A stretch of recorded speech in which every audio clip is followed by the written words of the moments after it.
You're listening to the Heal with Affirmations podcast, and this is episode 8. Feel free to reap what you sow.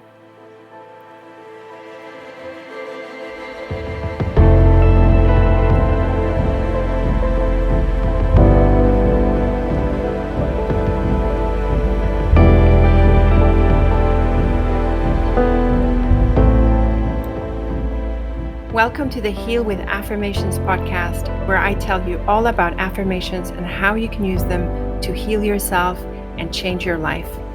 Find out for yourself firsthand what affirmations can do for you. I'm your host, Layla, and I'm delighted to share these ideas with you.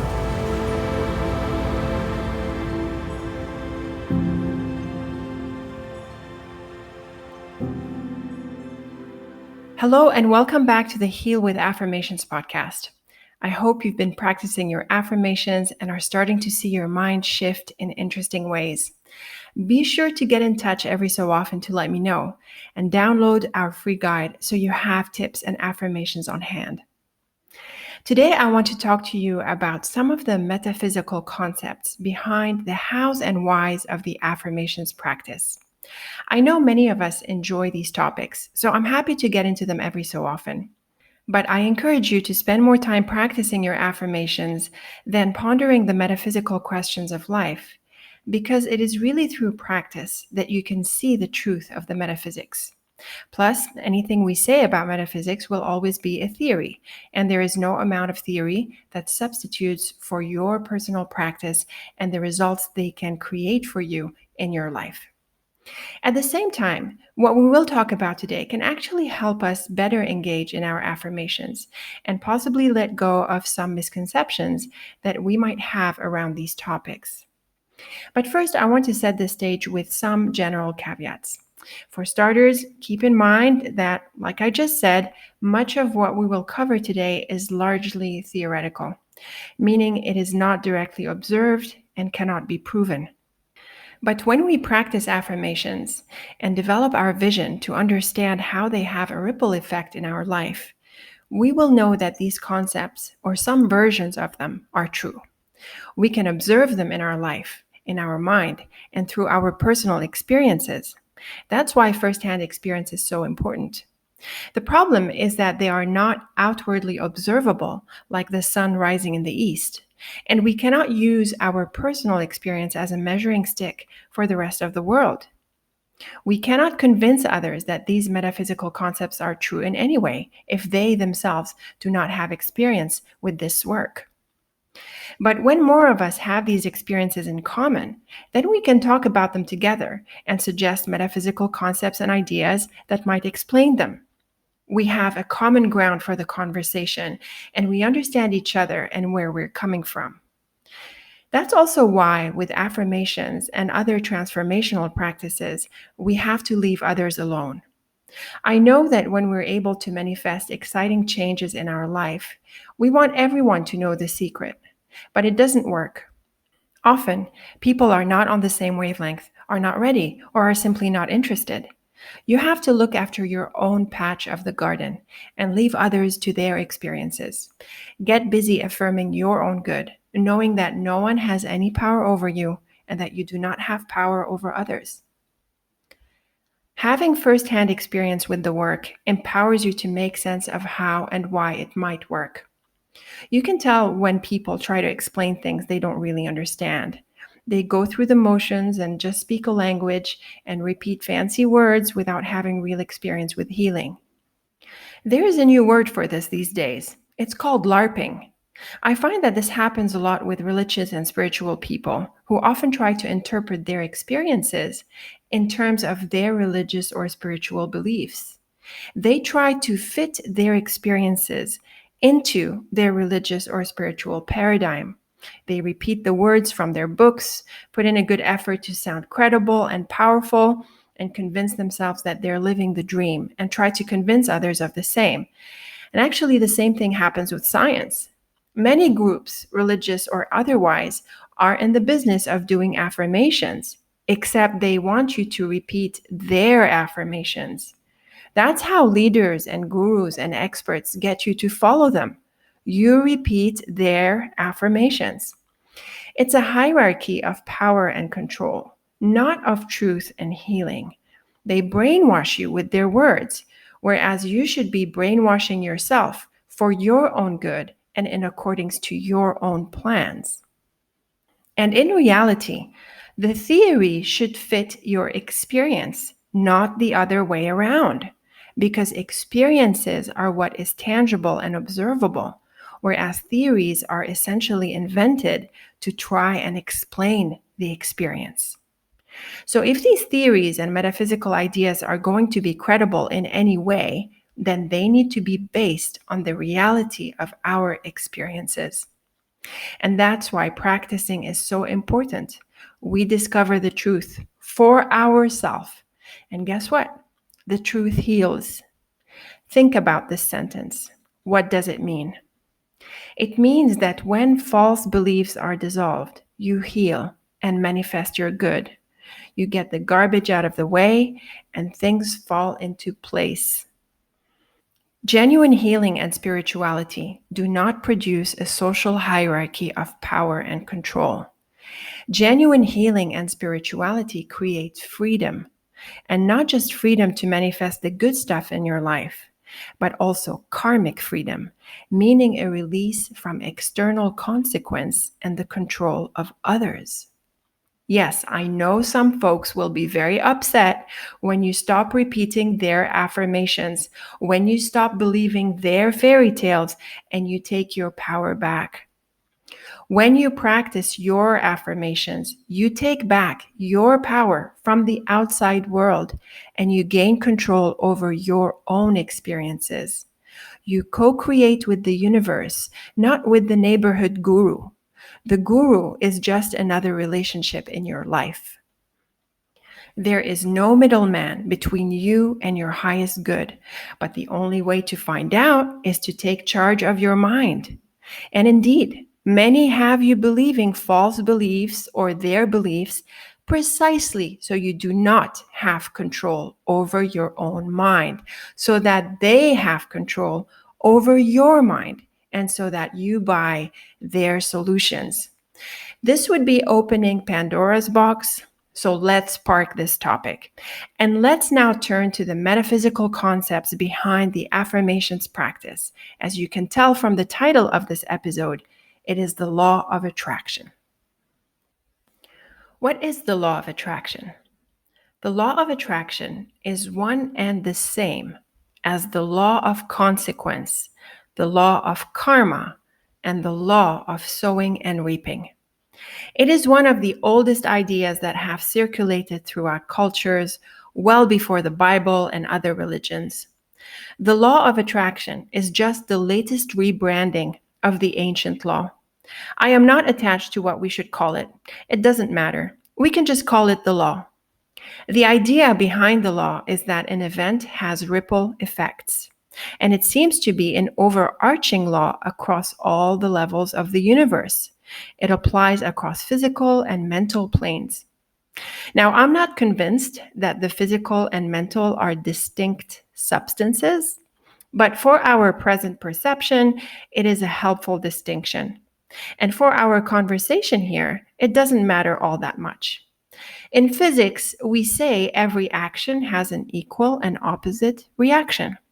This is obvious and observable in the physical world. But in metaphysics, it is not so obvious, right? We can sometimes observe that our actions have consequences, but not every one of our actions is clear like that, which is why the law is not always obvious when it comes to human behavior, and much less so when it comes to our thoughts. But for those of us who practice affirmations, we know that our thoughts boomerang back to us. Now, how exactly they come back to us is unique to us because it depends on a complex set of unique circumstances.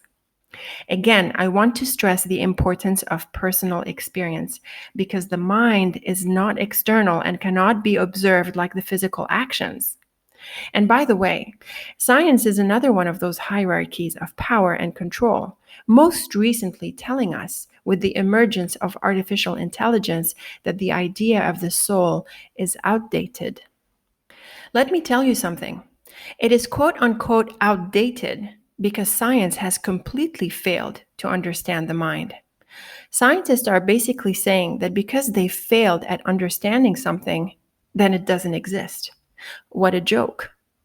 I encourage you not to give your power away to people who want to sell you potions and machines as a way to freedom and healing. You already know from your existence that you have an inner life, and you can know a lot more about it when you do some work, like the affirmations work. The truth is that not many do the work, and so they find themselves drinking other people's potions and falling into their plans, a cog in their machine. When you take charge of your thoughts, you will have a handle on the law, and you will appreciate that you can use it to manifest your good. This might be the highest level of empowerment possible. I think it is. Now, here's what's interesting about the law. If everything has a consequence, then nothing is random, right? And if nothing is random, what does that tell us about our free will? Let's talk about free will, starting with one of the oldest questions that has been asked. Do we have free will? Do you have free will? I don't suggest you wait for some masterpiece to tell you if you have free will or not. Do not wait for some epic guru to declare to you whether you have free will or not. Sit down and ask yourself, do you have free will? What is your answer? Now, here's what. If you reap what you sow, do you have free will? If what you reap is a necessary consequence of what you sow, do you have free will? In other words, if your thoughts and actions produce certain results, do you think that you have chosen these consequences freely or not?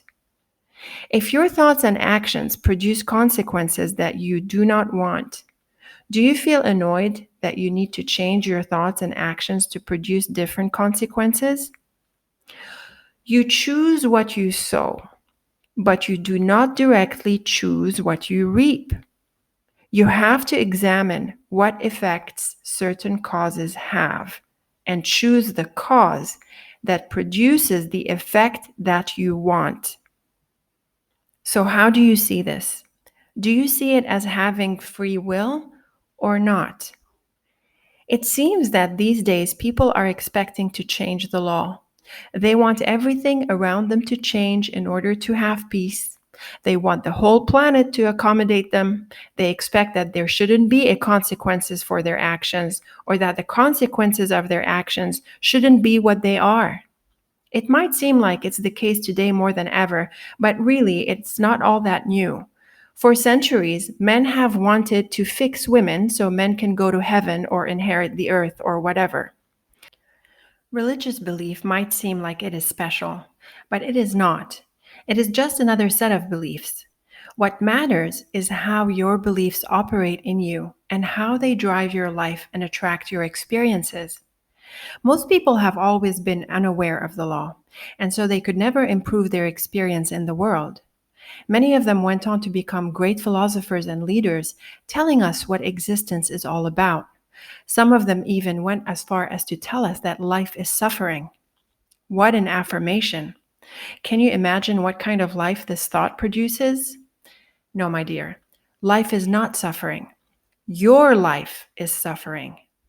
Your life is the product of your affirmations. And what ends up happening is that the life is suffering people attract other life is suffering people, and soon enough, they have a life is suffering group, and the next thing you know, it's a global action movement. Be careful who you hang around. The truth is that the law never changes, and it won't ever change because of your ideals, your beliefs, your religion, your scientific breakthroughs, or anything else. The law underlies everything in the universe. It is up to you to play the game. You reap what you sow every time. What you give out comes back to you no matter what. And there are no exceptions to the law. There is never a time that you do not reap what you sow. I appreciate that this can seem very challenging, especially when considering tragedies we might experience. But when we are looking at life through this lens, we are not settling for an ordinary mentality. We are rising up to a new level of understanding. Of course, you don't have to believe that there is any law. But chances are, if you're not interested in entertaining these ideas, then you're not really interested in doing affirmations, and you probably won't be here.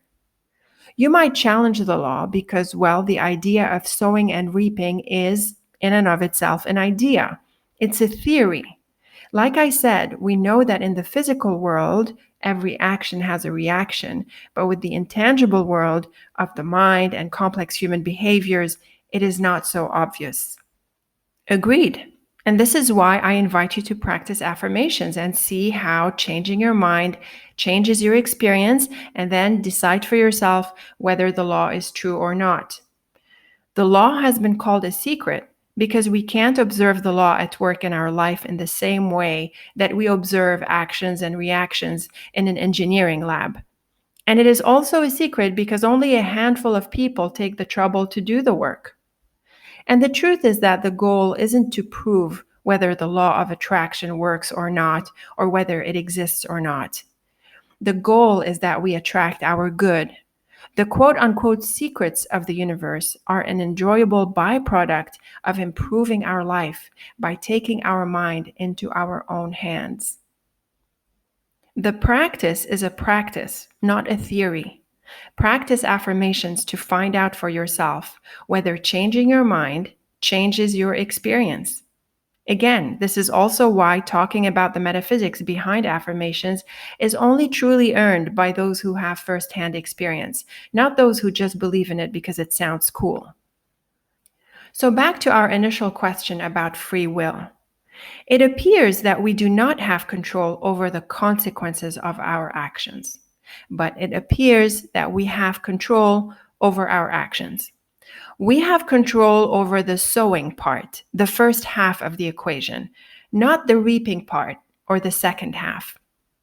So, how do we interpret this statement in terms of free will? Do we have free will or do we not? I ask you, if you accept that you always reap what you sow, how do you see that? Do you see it as having free will, or would you see it as not having free will or only limited free will? Again, I encourage you to think for yourself and not wait for some expert to give you an answer. I studied philosophy, and I can tell you that neither the arguments for or against free will have been settled, and they probably never will be. And scientists who propose to deal with the issue and suggest that we are the product of our biology fail to answer the question before even getting started, because free will is by definition an intangible concept, and the mind-body connection has never been demonstrated without assuming some physicalist or reductionist definition of the mind, which is a circular error of reasoning. So here are my thoughts. First off, it doesn't have to be a black and white issue. Although philosophers love drama and will think it's too easy, not romantic enough, or not sophisticated enough for the issue to be a halfway house. But the truth is, those who want free will probably see it as having free will. They say, I am free to initiate the chain reaction. Those who do not want free will probably feel that because they don't directly control the outcome of their actions, it's not really free will. Notice how you can choose which one of these to believe. At the end of the day, if your goal is to live the life you want, it doesn't really matter whether we really have free will or not. What matters is that you can take charge of your thoughts and actions to drive the results that you want in your life, and the rest of the universe doesn't really matter. We call that pragmatism. The sowing and reaping law is not an obstacle. It is an amazing tool. In all cases, you have the option to see it this way. When you appreciate that you can control the chain reaction from how you initiate it, It empowers you to make better decisions about the initiatives that you take in your life, meaning the seeds that you plant. And even if this means that you do not control the whole chain, it is a good thing that you can control a small part of it. Do your affirmations and discover how the sowing part is not a small thing at all. You can wait around forever. The law will not change. That's why we say it's a law, at least to the best of our knowledge. Or should I say, to the best of the knowledge of those who have truly practiced. It looks like the law of attraction is really a universal law that underlies all phenomena in our existence. Find out for yourself and reap the rewards. The idea is to play the game. You can think of the law as the rule of the game of life. Will you play the game or will you pass on it? The truth is that it's not you who passes on the law. It's life that passes you by. Life is indifferent. Time moves forward regardless of your beliefs, and everyone else is busy with their own life. What are you getting busy with? So really, it is the game of your life. It is up to you. You do have free will, at least some of the time, part of the equation. Take advantage of it. You can't change what you can't change. That's probably true. But don't assume that nothing can be changed.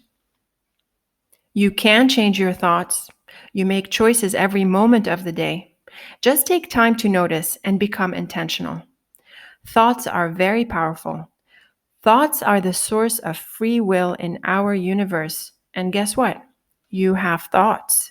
What are you thinking? How are you using your miraculous ability to think?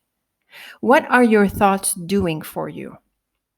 If you take the trouble to examine the chain reactions in your life, I can bet that you will discover some pretty interesting connections. Free will is for people who want to do something for themselves, whereas people who dwell in ideologies and the drama of life want to say that life is this or that way, as though they have nothing to do with their life experiences. There are no philosophies or ideologies that explain life. Only your thoughts explain your life. How would you know? By thinking and observing, and also by practicing affirmations to create change. Doing affirmations is one of the easiest ways to know. It does not require any beliefs, just your willingness to open your mouth and say nice things about yourself and your life.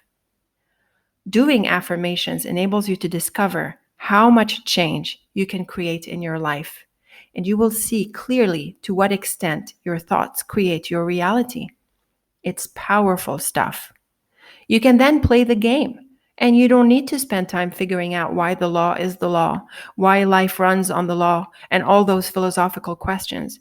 Of course, you can enjoy philosophy. I certainly do, but it is not a substitute for doing affirmations, and doing affirmations has certainly informed my philosophy. It is the so-called secret. That is the power of affirmations. Expression starts in the mind. And the best way to access the mind is with words and the language we use. Now more than ever, governments and other powers are getting societies to believe en masse absurdities that fly in the face of the most basic observations. They are doing this with invented words and constructs and invented relationships between these words and constructs. Words and the relationship between them is so powerful that people believe them as true.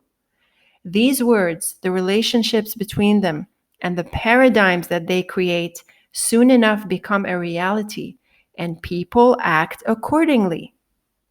But if you wind back to the basis of these paradigms, you will find that thoughts and beliefs can be false or limiting, and you do not have to build your life on them. You can change your thoughts by doing affirmations. It is the easiest way to replace outdated thoughts in your mind with helpful patterns. You do have choice in the thoughts you think and the words you speak. Say them now. I choose the thoughts I choose to think.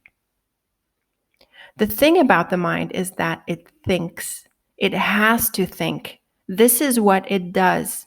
So if the mind has to think, it might as well chew on helpful thoughts, right? So it is best to replace unhelpful thoughts with helpful ones. As we've said before, you don't switch off the darkness, you just turn on the light. One issue that comes up when we talk about the law is whether we necessarily attract everything, big or small, good and bad. I have come across many authors who tread around this idea very carefully and say things like, the law is not meant to be understood as suggesting that we attract wars and natural disasters into our life. In this way, they treat the law in a more symbolic way. It's more of a tool and not so much a law. I feel that those who see the law this way don't really see or know how far the law goes. It didn't really sink in. And they probably haven't done enough work with affirmations to really know that. I also think this can be a limiting belief because it limits how much they believe they can change their lives with affirmations. Although I agree that we can take advantage of the law as though it is a tool, I do not think it is symbolic and I do not think it has exceptions. If the law is truly a law, by definition, it does not have exceptions. I appreciate that this can be a pretty controversial point of view. But from a philosophical perspective, rationally and metaphysically, there is no reason why a law would have exceptions and applies only partly, assuming it is really a law. If you think the law has limits, it would be good to define these limits. But we don't have an objective standard or a rational way to define these limits. These quote unquote limits are usually the situations that people are not comfortable entertaining that they could have somehow attracted. It feels a bit much. What do our thoughts have to do with earthquakes? Well, if you affirm for your safety, you could be moved to a place of safety. If you affirm for peace, you could be moved to a peaceful situation. It might surprise you, but some people do enjoy some drama. They say they like to be challenged. They like to be heroes, for example. Heroes attract problems so they can overcome them and feel like a hero. These are archetypal forms that play out in life, and I will have more to say about them a bit later on. When you are incompatible with certain conditions, your life would have changed to reflect that, and you would be in a state that is compatible with the balance of your affirmations. Your affirmations can move you through life in the most fortunate ways. It is a mysterious process, but it is at work all the time, whether you are aware of it or not. Better be aware, right? The more experience you have with your affirmations, the deeper your vision will be, and the better you will be at making connections between your thoughts and the results in your life. So, are we able to attract into our lives all sorts of things, big and small? I think yes, but I invite you to find out for yourself. This is also the reason why it is a bad idea to prescribe actions. Actions are too specific and are necessarily part of an environment where you do not have control over all the factors. So you affirm your good in a more general way, and the way it manifests is a way that is perfect for you and your circumstances. Even though we have not always had a developed vision, the manifestation of our affirmations is always perfect because the law is always at work, no exceptions. The issue with seeing ourselves as attracting even the biggest problem in the world lies in the ideas of blame and responsibility. First, I appreciate that blaming is not constructive, whereas responsibility is a more enlightened way of looking at things. But at the same time, I appreciate that it might be just a matter of wording. and that we just need to cut through the fluff and focus on changing our thinking. In this sense, it is no longer about whose fault it is. Instead, it is about stepping up to our life and taking charge of what we can so we can live our best life. For those who find themselves in tragedies, personal or at the level of society, accepting these ideas can be very difficult. But remember that you do not need to deal with philosophy and you do not need to deal with all of society and all of the politics in the world. And affirmations and doing affirmations are not a substitute for regulating society and having an orderly process through which people operate together. But you need to tend to your garden. You are looking to feel better. You are looking for an improvement over your current situation. So you only need to affirm this step. Trying to change the world will make you miserable, and I encourage you not to waste time. Change happens when you change. It is law. And once you get the hang of it, you will love it and get excited about all the things you are going to do for yourself.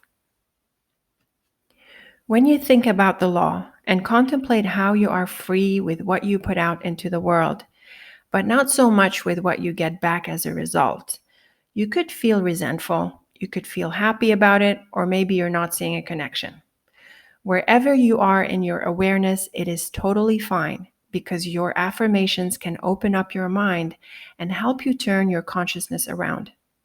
Your affirmations help you create your life more intentionally, so the results in your life are in better alignment with what you want. So here are some affirmations you can use to align your intentions with your good. I am willing to see clearly. I love what I see. I acknowledge that everything in my life is perfect. I choose the thoughts that create the life I love to look at. I always do the best I can with what I know. I am always learning. My awareness of life is ever increasing. I now take charge of my mind and I align with my good. I love creating the life I love to live. I have compassion for myself. I am one with life. I am a powerful being. All is well in my mind, and all is well in my world. When you take charge of your thinking, you can turn your life around. There is no doubt about this. And when you start to see that your thoughts do in fact create your experience, you will naturally move away from disempowering people and circumstances. You will change your thinking and attract better for yourself. And you will get busy with creating the life you want. The rest of the world and all its problems will shrink by comparison. There is nothing more empowering than the truth of your first-hand experience with your affirmations. There is no amount of philosophy, science, religion, dogma, or ideology that can make up for what you can know about yourself and your life firsthand. Begin affirming your good, knowing that you are designed to attract it, knowing that life is designed to deliver the essence of what you affirm. Begin your affirmations today and don't waste time. Play the game.